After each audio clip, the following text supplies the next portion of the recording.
following is a class on the introduction to the Bhagavad Gita as it is, given by His Divine Grace, A.C. Bhaktivedanta Swami Prabhupada, recorded on November 23rd, 1968, in Los Angeles.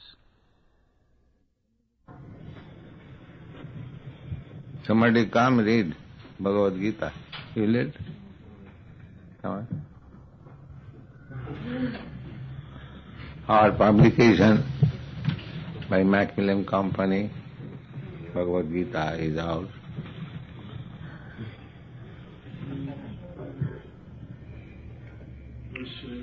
Introduction.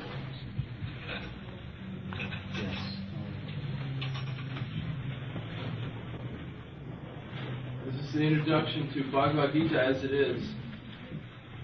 Namo Vishnu Padaya Krishna Pastaya Bhutale Srimati Bhakti Vedanta Samaniti Nami. The Bhagavad Gita is also known as the Gita Upanishad. It is the essence of the Vedic knowledge and one of the most important Upanishads in Vedic literature. There are many commentaries on the Bhagavad Gita, and the necessity for another should be explained in the following basis.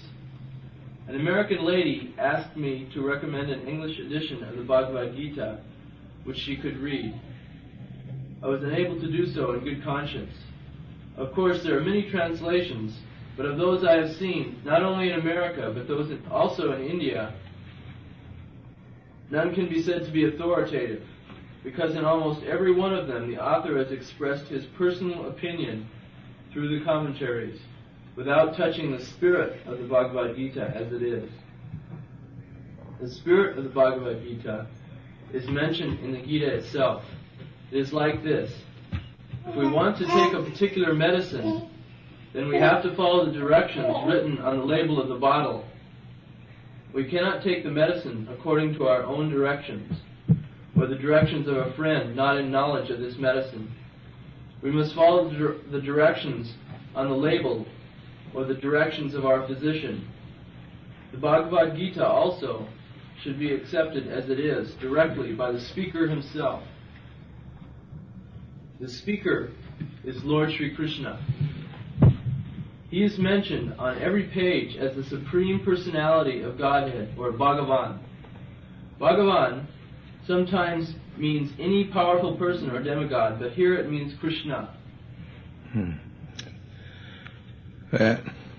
Most of you must have read some editions of Bhagavad Gita. I'll give you instances. One of the English translations, commentaries by Dr. Radhakrishna. And the 9th chapter, the Lord says, Manmana bhavamad bhaktam madhyaji mang namaskuru ma vivaishashi kaunteya asangsaya. The Lord says that you just always remain thinking of me. That means always remain in Krishna consciousness. Simply, this Krishna consciousness means somewhere or other you have to think of Krishna always. Somewhere or other. You just engage yourself in some activity so that it can remind you about Krishna. That is the process. Therefore, those who are elevated devotees, in everything they remember Krishna. That is the perfection. Power jangam dakhe na dakhe tan murti. Here is a light. A perfect devotee sees the light, not the light as it is, but he sees some relationship with Krishna or Krishna in the light.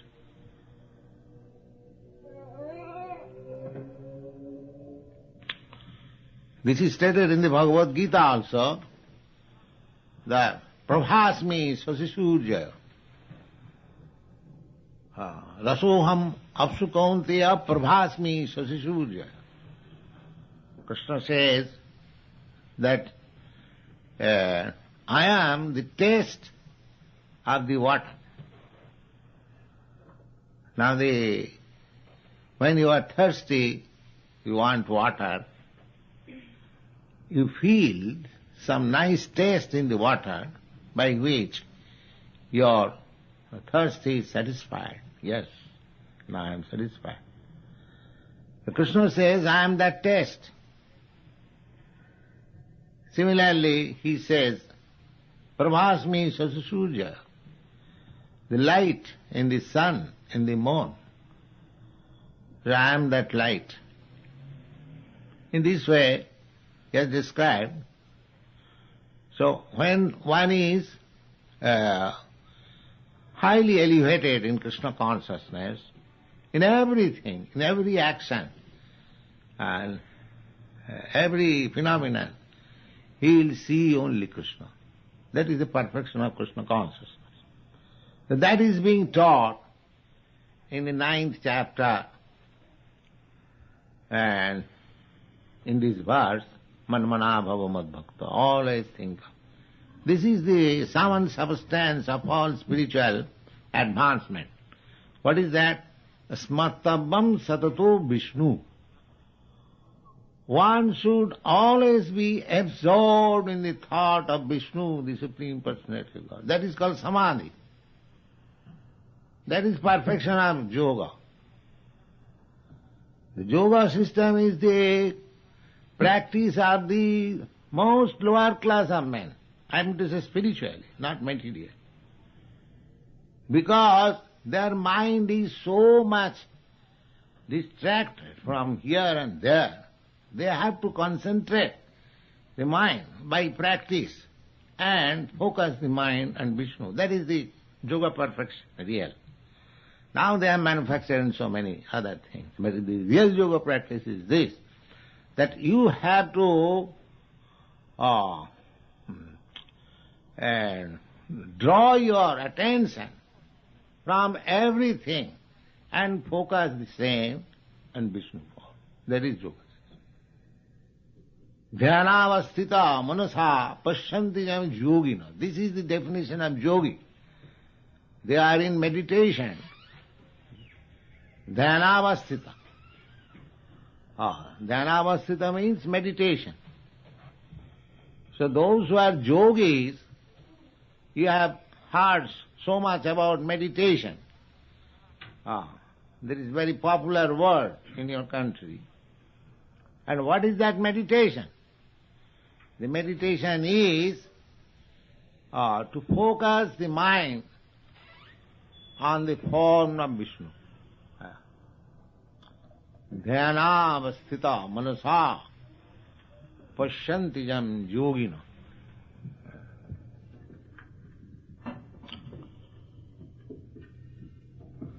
So this instruction you'll find in the 9th chapter.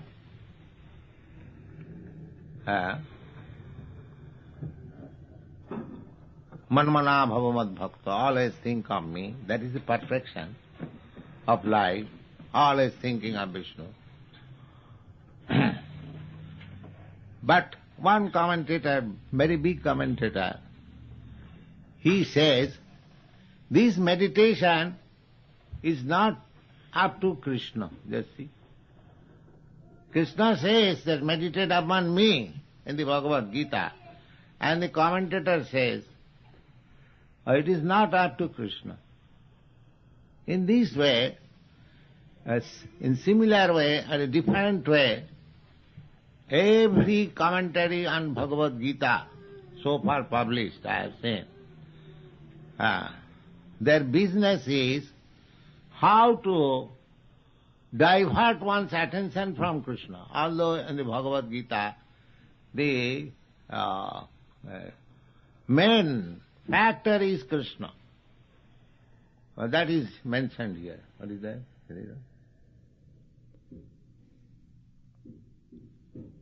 this Bhagavad Gita has come. Yes. The last sentence was Bhagavan sometimes means any powerful person or demigod, but here it means Krishna. This is confirmed by all the... Now this Bhagavan, you have heard many times, I have explained. Bhaga. Bhaga means opulence. There are 6 kinds of opulences. What is that? Wealth, then influence, strength, reputation, and knowledge, beauty, and renunciation. Is it not 6? If a man is wealthy, very rich, just like in your country, Rockefeller, Ford, there are many rich men in your country is very rich. So, if one is very rich, he is called opulent. If a man is very reputed, famous man, he is also opulent. If a man is very influencer, he is also opulent. A man is very strong. Now the strong man, formerly, strong man had respect. All the kings, they were respected on their personal strength. They had to fight with the opponents.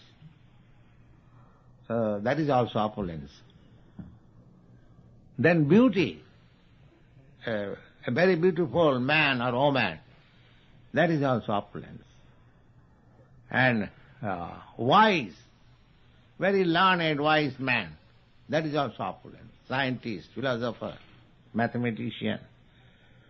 So they are also opulent. And renouncer. A renouncer, that one who gives us everything. He has everything in his possession, but he dispossesses himself. That is called renunciation. Just like a king, Maharaj Bharat, under whose name India is called Bharatvarsha. He was the emperor of the world. But at the age of 24 years only, he gave up everything. His young wife, young children. Lord Buddha was prince. But a very young boy, at the age of 20 years or something like that. He gave up everything, his father's kingdom. This is called renunciation. At the present moment, hardly there is any instance of renunciation. But formerly, there were many kings, many princes who renounced everything for spiritual advance. So, these 6 principles are called bhoga. So, these 6 principles are there, just like we are minute part and parcel of the Supreme Lord. Fragment, very small fragment. So, every one of us have got some money according to our capacity. Every one of us has got some strength, or some reputation, or some beauty, or some knowledge. Comparatively, it may be that your position may be greater than me, or others' position may be greater than you. Not all of us on the same level, their comparative position. So, Bhagavan means you go on searching. When you find a person that nobody is richer than him, nobody is stronger than him, nobody is reputed than him, nobody is wiser than him, nobody is beautiful, more beautiful than him, and nobody is renouncer than him. He is Bhagavan, he is God. So all these you will find in Krishna. That is the significance of Krishna. When Krishna was present on this material world, so nobody could excel him in any of these opulences. Nobody. So far richness is concerned, he exhibited his richness, which is dream now. He married 16,108 wives. And each wife had a palace. And the palace did not require light. It was bedecked with valuable jewels. So at night, the light from the jewels will illuminate the rooms. Can you imagine such house? And not only that he married 16,000 wives and he was apart from them. No, with each wife he was present. With some wife he is talking, with some wife he is playing, with some wife he is looking after the children. In this way, Narada traveled all the houses, all the palaces. He saw Krishna is there in this. This is called opulence. And so far power is concerned, there are so many fights with Krishna, nobody could conquer. So far beauty is concerned, you know Krishna's beauty, even from the picture. And all the gopis in Vrindavan, Krishna at the age of 15th, 16th year, naturally at that time boys are very beautiful. Any man even. So he was so beautiful that all the gopis prayed to Jogamaya. Everyone prayed, my dear mother, please give me Krishna as my husband. So, this is very nice significance. You see, that the day they prayed, the next day there was, perhaps you know, the Krishna's Vastrahan Leela. Vastrahan Leela means, in India still there are places in Punjab, when girls and women take bath, they keep their clothing in the river, I mean to say, not in the bathroom. In the rivers, they keep their clothing on the shore, on the bank, and they dip into the water completely naked. So that place is completely separate for the woman. No man can go there. That is the system, it's still somewhere. They will take bath fully and they will come and again dress. And woman, they are all naked, there is no shame. There is no man or no boy can go there. This Vastrahan Leela was that Krishna and stealthily went there and took up all their clothes and got up on a tree with the clothes. And they cannot come out of the water. Krishna, you are very naughty, give us our clothes, give us our clothes. That was Vastrahan Leela. The purpose was, the people interpreted in different way. But the purpose is very significant. Only devotees can understand that all these girls, day before, they prayed to Jogamaya, that everyone prayed that let us have Krishna as our husband. Now, Krishna was at that time only 15, 16 years old. In India still, the boys of 15, 16 years, they are not married. At least he must be 20, 22 years. And girls are married between 12 to 16 years. That is the Vedic system. Neither it was possible for Krishna to marry all the girls. But they all prayed. They have to fulfill their desire. That was Vastrahan Lila. The Vastrahan Lila means that according to any human civilization system, a woman can become naked only before husband. So Krishna fulfilled that you are naked, I am before you, so I am your husband. That's all. Wholesale acceptance. That was the purpose. But the nonsense people, they differently interpret. So, Krishna's opulence, beauty, strength, and so far, wisdom, at least you can test. Now the wisdom, see, preliminary wisdom only, preliminary talks on spiritual matter is discussed in this Bhagavad Gita. And this book is still read even up to 5,000 years all over the world. Just see his wisdom. That is a test. Big scholars, big religionists, philosophers, they are divulged still about Bhagavad Gita. Therefore there are so many interpretations. But what is this Bhagavad Gita? Bhagavad Gita is the ABCD of spiritual knowledge. It is not very high depth of spiritual knowledge. High depth of spiritual knowledge is in the Srimad Bhagavatam.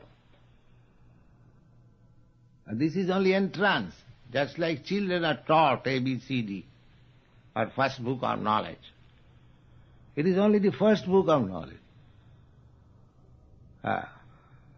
And what is that first book of knowledge? The first book of knowledge teaches from the very beginning that you are not this body. That is the beginning of knowledge, spiritual knowledge. And the whole world, great philosophers, the great politicians, now, yesterday the boys gave me one paper, there is discussion about transcendental meditation. There was publication of our activities also and some other. So, the so-called transcendental meditation, they are discussing on the mind.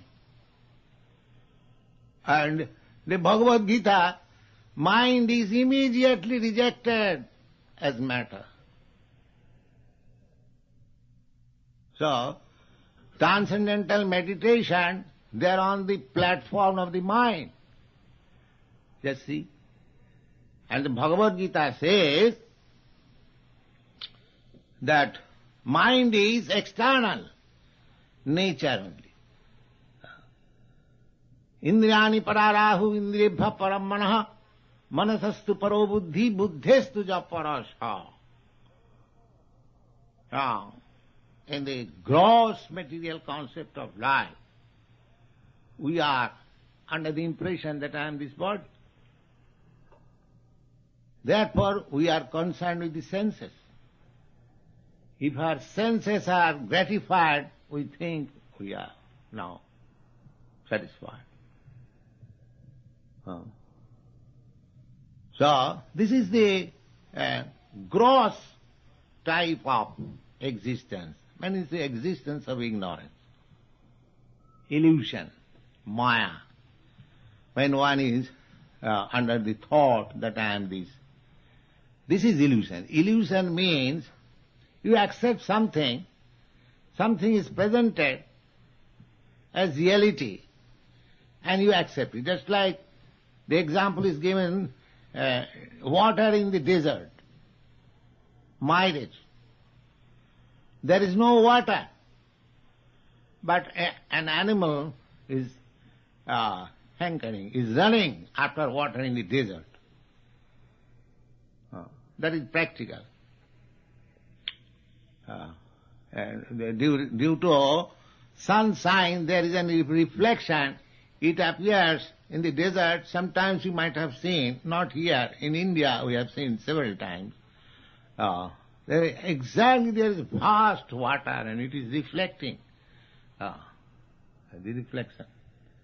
That is called minus. There is not a drop of water, but the animal, when he is thirsty, it thinks that there is water. He jumps into the desert, and the water is going ahead, and he is running after it and then dies. So, this illusion that I am this body. So we are after this sense gratification. Body means the senses. So that is marriage, illusion. Just like the animal is running after water in the desert. So, even this yoga system, the Hatha Yoga system, that is also based on this illusion. They are trying to put this water under certain exercise and thinking that they are elevating themselves in spirit. But Bhagavad Gita in the beginning says that you are not this body, neither this mind. This is the beginning of Bhagavad, and that is ABCD. Any person who does not know that I am not this body, he has no even ABCD knowledge of spiritual kingdom. If one is attracted with this bodily function or mental function, he is outside the spiritual purview altogether, rejected immediately. So that test is in the Bhagavad Gita. So these people, the so-called yogis, so-called karmis means the ordinary worker, those who are running in the street with motor cars, this one, that way, very busy. You see? What are they? They are karmis. Karmis means under the bodily concept. They are thinking that comfort of this body and sense gratification is the end of life. That is karmi. If they have got very nice apartment, a nice wife, and good bank balance, and a very nice dress, there is perfection. That's all. That is karmi. And jnani means when they are confused, just like there are a section of people in your country, they have seen enough of this material happiness, they are searching after something. Wrongly, but actually those who are intelligent, they don't remain confused. Actually they want to see what is my actual position. They are called jnani, man of knowledge. So jnana or knowledge is on the mental plane and karma is on the bodily plane. So, some section of people, they are engaged in this bodily platform, and some section of people are engaged in the mental platform. Whatever religion and process of elevation of life we have manufactured, they can be grouped in two ways, mental and bodily. That's all. And Bhagavad Gita is transcendental. Neither on the mental plane nor on the bodily plane. Therefore the last instruction of Bhagavad Gita is Sarvadharman Parityajya. Dharma, you have created so many religious principles, so many concocted spiritual ways of life or material ways of life. Somebody are materialist, somebody are so-called spiritual. So Krishna says that you have to give up all this nonsense on the mental platform and bodily platform. You have come to the transcendental platform. And what is that transcendental platform? To understand your relationship with Krishna. That is Krishna consciousness.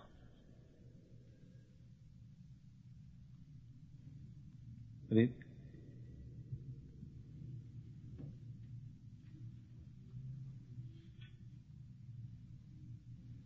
This is confirmed by all the great teachers, including Shankara and Sri Chaitanya Mahaprabhu. In India, there are many authorities on Vedic knowledge, and they have virtually all accepted Sri Krishna as the Supreme Personality of Godhead. We should therefore accept the Bhagavad Gita as it is, directed by the Supreme Personality of Godhead. Here is an important fact. The other day while I was walking, I saw one advertisement of tourist agent. India's picture is given, the wonderful land. The wonderful land. Anyway, so I asked Kartikeya, so India is considered very wonderful? He said yes. Anyway, India is still considered the land of spiritual cultivation. Even one Chinese author, he has written that if you want to study religion, then you have to go India. He's impartial. He's not Indian, not an American, any country. He is Chinese. Chinese are considered to be communist country, but he is very impartial. He said that if you have to learn what is religion, then you have to go to India. Anyway, India, actually it is the land of religion, Dharma Kshetra. Although it has gone down at the present moment, but anyway, there are two sections amongst the Indian bona fide religionists. That means bona fide religionists means those who are following the Vedic principles. They are called bona fide. That was the system in the bygone ages, even 1,000 years ago. Now, that's like Buddha religion. Buddha religion is also Indian religion. Lord Buddha, he was Indian. He, just like Lord Chaitanya began his propaganda from Bengal, Lord Buddha made his propaganda from Bihar. He was Indian. But the defect was that he did not acknowledge the authority of the Vedas. Therefore, his philosophy was considered atheism. And the Shankaracharya drove away all the Buddhists from the land of India. Therefore they took shelter in China, Japan, Burma, outside India. So anyway, strict religionists, they are followers of Vedas and they are divided into two groups. One group led by Shankaracharya and the other group is led by the Vaishnavas or generally Ramanujarya, Madhvacharya or Lord Chaitanya. They are all the same, Vaishnava. Now all these two groups, following the Vedic principle, they accept Krishna as the Supreme Personality of God. So far India's authoritative persons are concerned, there is no two opinions that Krishna is not God. Both of them accept Krishna, the Supreme Personality. So far we are concerned, Vaishnavas, we accept. There is no doubt about it. There are four different parties of Vaishnavas. All of them accept Krishna, the Supreme Personality of God. There are 8 commentaries on the very authoritative, very enlarged commentaries on the Srimad Bhagavad of these Vaishnavas, and all of them accept Krishna. So far the other party is concerned, the impersonalist, led by Shankaracharya, a great stalwart scholar, he also accepts Krishna as the Supreme Personality. He says, Sa Bhagavan Sang Krishna. The concept of personality of Godhead, here is Krishna.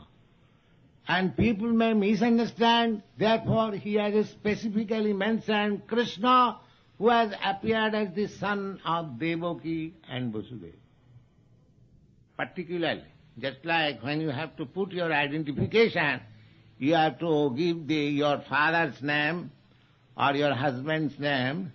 Similarly, the same principle as Shankaracharya has followed, he has said, Krishna, the Krishna who has appeared as the son of Devaki and Vasudeva. So there is no two opinions. So this Krishna, maybe another Krishna. No. So that is stated here. Yes. Krishna is accepted as the Supreme Personality of Godhead by all the followers of Vedas. That is a fact. Yes. Now in the 4th chapter, the Lord tells Arjuna that this yoga system of the Bhagavad Gita was first spoken to the sun god. The Blessed Lord said, I instructed this imperishable science of yoga to the sun god Vivasvan, and Vivasvan instructed it to Manu, the father of mankind. And Manu in turn instructed it to Ikshaku. This supreme science was thus received through the chain of disciplic succession, and the saintly kings understood it in that way. But in the course of time, the succession was broken, and therefore the science as it is appears to be lost. That is the instruction in the Bhagavad Gita, that this science of Bhagavad Gita has to be accepted by disciplic succession. That is the way of accepting any scientific thing. Just like even in material science. Suppose if you have to become a medical practitioner or a lawyer, so you have to study the law books by the previous lawyers, by the judgment of the courts. One who has studied the previous records of legal implications, he is best lawyer. Similarly, a medical practitioner who has studied the previous books and knowledge and experience, he is called experienced physician. The same principle is there, that the spiritual knowledge, you cannot manufacture any spiritual knowledge. That is atheism. You cannot manufacture any religious principle. It is not possible. That is not accepted in Vedas. Dharman tu sakshat bhagavat prani. Dharma means the rules and regulation which is given by God. That is accepted everywhere, in Bible, in Quran also. The laws of God. You cannot manufacture. So Krishna said that these principles of Bhagavad Gita, at the present moment Bhagavad Gita is being interpreted by anyone and everyone according to his whims. That is not permissible. That is not Bhagavad Gita. We have to understand this. Simply Bhagavad Gita is that which is received by the parampara system. That is being explained. Arjuna was neither a great scholar nor a Vedantist, but a great soldier.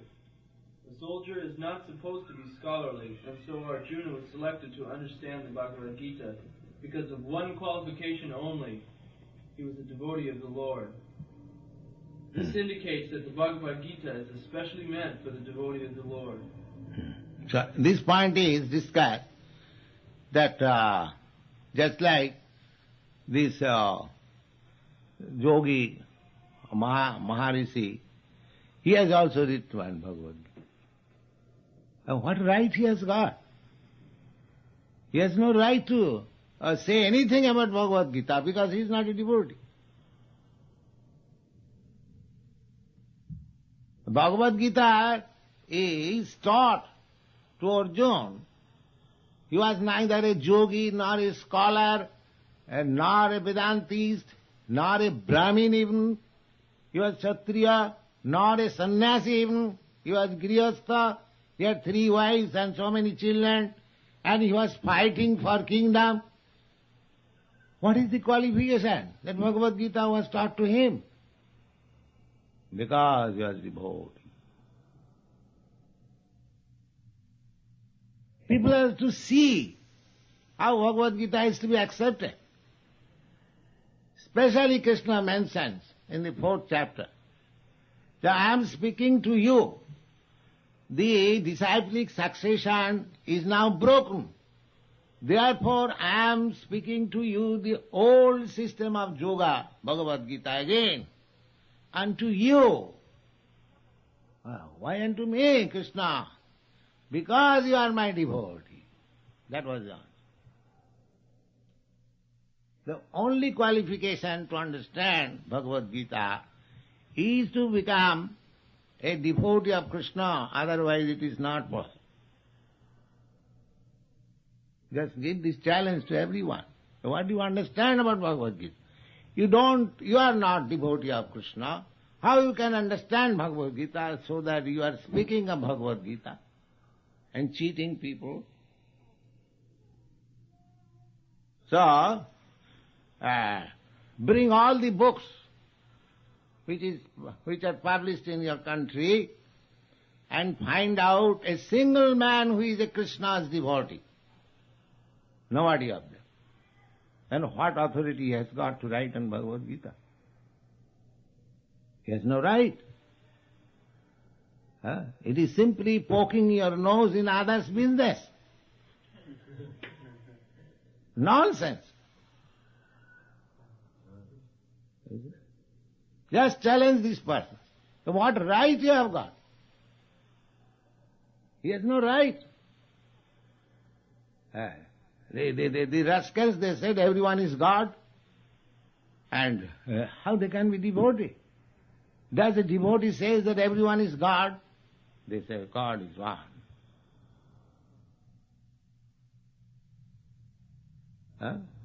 So you are realizing by meditation, I am God, you are God, my brother is God, my father is God, my this is God, everyone is God. This is the going on. You want to stop all this rascaldom. That is our challenge. We may not have many followers. We don't care for that. We don't want these nonsense followers, many thousands. What they'll do. But if we can turn one man into Krishna consciousness perfectly, he can do tremendous work in the world. That is our principle. We don't want nonsense. This is the principle of understanding Bhagavad Gita. There are 3 kinds of transcendentalists: the yogi, the impersonalist, and the bhakta, or devotee.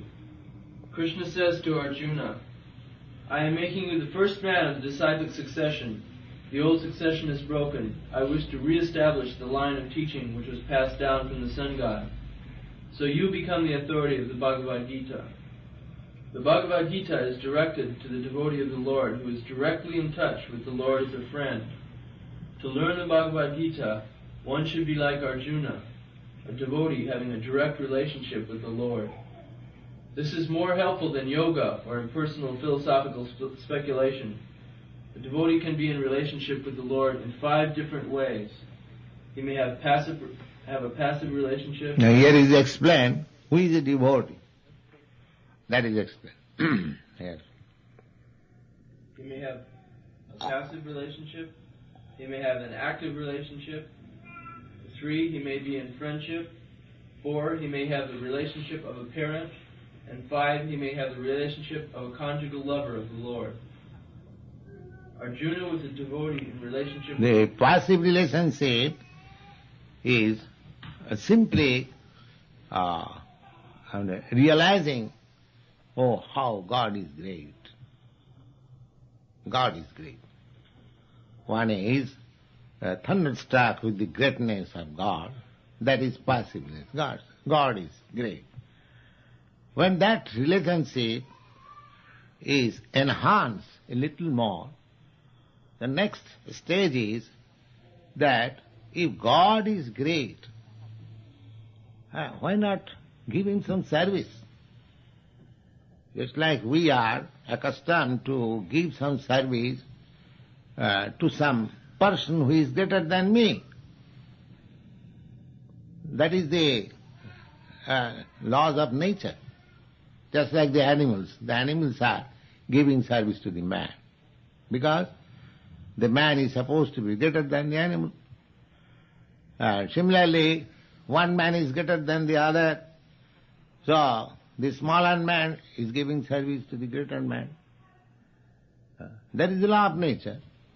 So when this sense comes, if God is so great, not that God is great, therefore exact from God the things of my sense gratification. No.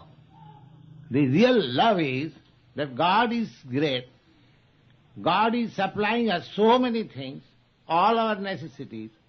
Why not render some service to God? This consciousness is further development.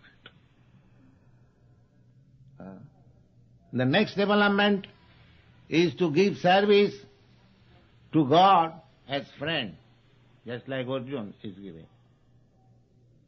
The next development is to render service to God as parents. And the highest platform of service rendering to God is conjugal love. So there are different stages, that is explained. God. Arjuna was a devotee in relationship with the Lord as a friend. This friendship is different from friendship in the mundane world. This kind of friendship is transcendental. Everyone has some relationship with the Lord. Unfortunately, in our present status, we have forgotten that eternal tie. Yet each of the millions upon millions of living beings has its particular relationship. By the process of service, one can revive one's original status with the Lord. Now, this relationship is already established. Because I am eternal, God is eternal, therefore my relationship with God is also eternal. That relationship is there. Now, due to my covering of this material body or influence of material energy, I have forgotten. This is my position. In the conditioned state, in this material condition of life, our position is that we have forgotten our relationship with God. But therefore we are trying to establish so many relationships with this material world. I am trying to find some relationship with particular type of society, particular type of community, particular type of nation, particular type of family, or individual, so many ways. I am searching what is my relationship. Because I have lost my relationship with God.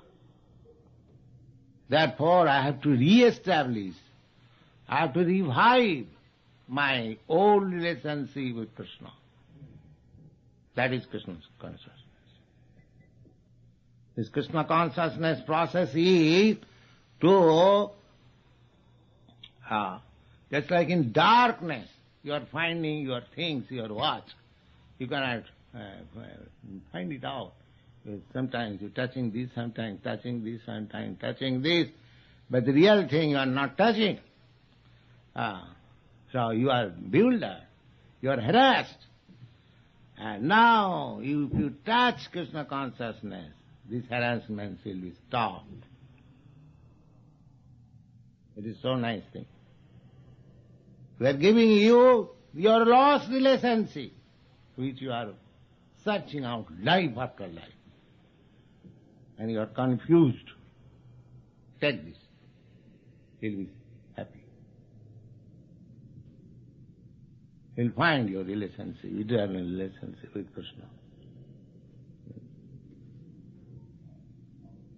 Now Arjuna was a devotee, and he was in touch with the Supreme Lord in friendship. Thus, the Bhagavad Gita was explained to him.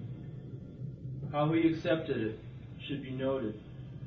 This is mentioned in the 10th chapter. After hearing the Bhagavad Gita from the Lord, Arjuna accepted Krishna as the Supreme Brahman. Every living being is Brahman, or spirit, but the Supreme living being is the Supreme Brahman. Now, here is another point, that everyone is reading Bhagavad Gita. It is clearly stated how Bhagavad Gita should be accepted. Bhagavad Gita was spoken to Arjuna, and Arjuna accepted it in his own understanding, whatever he understood. That is also stated. Therefore, we have to place ourselves in the position of Arjuna and accept the truth as Arjuna directly received it. That is understanding of Bhagavad Gita. That is stated in the 10th chapter, how Arjuna accepted Bhagavad Gita and Krishna. That is explained. Yes. Arjuna accepted Krishna as pure, free from all material contamination, as the supreme enjoyer, as the foremost person, the supreme personality of Godhead, never born, the greatest. Now one may say that since Krishna and Arjuna were friends, Arjuna was only saying these things to his friend. But Arjuna mentions that Krishna is accepted as the supreme personality of Godhead, not only by himself, but by Narada, Vyasa, and numerous other great persons. Authorities. He accepted Krishna as the supreme personality of Godhead, not because Krishna happened to be his intimate friend, but on the authorities of others, and on the statement of Krishna, and by understanding him fully. He did not accept him blindly. So this is the process of understanding Bhagavad Gita. And although he understood fully, because in future so many rascals will come and proclaim himself that I am also incarnation of Godhead. Therefore, in the 11th chapter, Arjuna requested Krishna, say, if you think you can show me your universal form, so that in future others will accept some bogus rascal as the Supreme Personality of Godhead, he may test by seeing the universal form of the person. So who can exhibit this universal form except Krishna? So we have explained this Bhagavad Gita in the parampara system, as we have heard from authoritative sources. So it may be a new contribution to your country, because in every edition they have concocted some ideas about Bhagavad Gita, but we are presenting Bhagavad Gita as it is.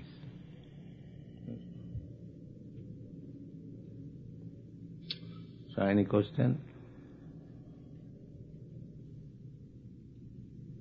You commented that, Swami Prabhupada, that everyone has a natural desire to have a relationship with Krishna, but that because... Not desire, but he is already established. That is covered. Just like your relationship with somebody as father and son, it is established. You might have forgotten. You might have left your home since a very, very long time, and you do not know who is your father. But there is some father. That is a fact. Nobody can say, no, I am born without father. Nobody can say. One has father. But it may be that he has forgotten his father. So this Krishna consciousness movement is that we have got some relationship with the Supreme Lord. That we have now forgotten. So it is not the question of desire, it is there. You don't desire to become one son. You are already one son. You simply do not know. Similarly, your relationship with Krishna is there, every one of us. But I have forgotten, I do not know. This Krishna consciousness practice will revive your relationship. In what way, in which way you are related with Krishna. It is not that you have to desire, no. It is already there. You have to desire only how to revive it, that's all. That is Krishna consciousness. It is not an artificial thing. Just like we are establishing some relationship with somebody, or you are my father, or you are my wife, or you are my husband. No, it is already there. Simply we have to find out. That will be revealed when you are perfect in Krishna consciousness. Brahma bhuta prasannatma nasuchati. You are freed from all material contamination and you are perfectly situated in devotional service. It will be at once revealed. Oh, you are related with Krishna. You will have to wait for that.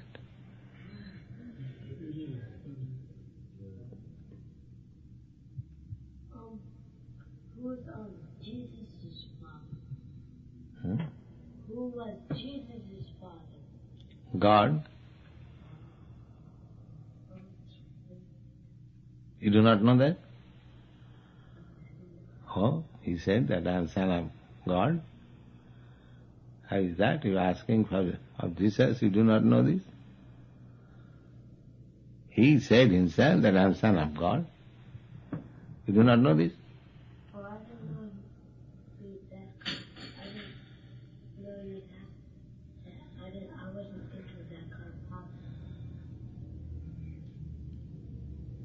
But don't we all have? What is that? He said. Aren't we all the sons of God? Yes.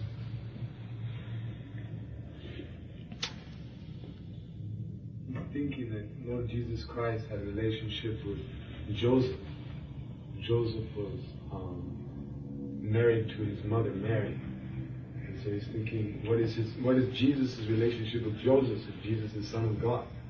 And Joseph raised him up from a little boy. Yes. Just like every spirit soul is son of God, but materially we think somebody as father, but real father is God. That is stated in the Bhagavad Gita. Sarvajonishu kaunteya sambhavanti murtayaja tasang mahajjani brahma anga bija padapita. This mahattattva, this material world, just like a child, his child is born, the father gives the seed and mother develops the body. The child's body is developed. Actually, all of us, we have got this body from mother. That we have got very natural affinity with mother. The child can forget his father, but he cannot forget his mother. Mother's relationship is so intimate. Similarly, this material body we have got from the material energy. Therefore we are so much materialist. We are thinking of this country, that community, this family, all materialistic, because this body is material. But so far, spirit soul, I am concerned, I am the son, or the part and parcel of the Supreme. The material nature is the mother, and God is the father.